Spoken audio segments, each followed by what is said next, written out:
Guys এই যে দুইটা এনিমিকে নিউটনের বুদ্ধি লাগিয়ে লোড বক্স তৈরি করে দিছি। কি করছ তুই? এই রাউন্ডের ভিতরে এনিমিগুলোকে আমি ছোট মরিচ দিয়ে হেডশট মারার চেষ্টা করি, কিন্তু এনিমি দুইটা আমার দিকে রাশ দিয়ে দেয়। তাই জন্য এনিমিগুলোকে লোড বক্স তৈরি করার জন্য আমি ঘুরে এসে ওয়ালের পিছনে এসে দাঁড়িয়ে থাকি। এনিমিগুলো এখানে দাঁড়িয়ে থাকলে হেডশট মেরে দেবো, কিন্তু এনিমিগুলো এখানে দাঁড়িয়ে নাই।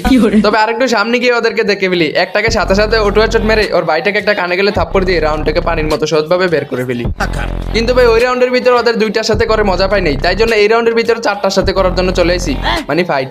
এখানে এসে দেখতে পাই একটা ছেলে চিপায় দাঁড়িয়ে মরতেছে, এন্ড ওর ভাইটাকে আবার ঘাসারেটি হয়ে মারতে গেলে ছেলেটা আমার দিকে মাকড়সা ছেড়ে দেয়। আমি আবার চাপ দিয়ে ওর দুইটা বিচি মাপ দিয়ে ঘাসারেটি হয়ে যায়, ওর মাকড়স এসে আবার আমাকে ধরে ফেলি। এদিকে এই ছেলেটাকে যাতা দেওয়ার কারণে ওর মাথায় লাগাইতে পারি নাই, কিন্তু ওর শেষ বাইটের মাথায় লাগাইতে ছেলেটা আমাকে একটুর জন্য বাড়িতে পাঠিয়ে দিত। তবে কেমনে জানি ইউম্পির বাড়ি খেয়ে ও নিজে বাড়িতে চলে গেছে। যদি সিএস র্যাঙ্কের প্রথম রাউন্ডে গেরিনা তোমাকে M500 গানটা নেওয়ার জন্য বলে, তাহলে কোনো দিকে না থাকি M500 গানটাকে নিয়ে নাও।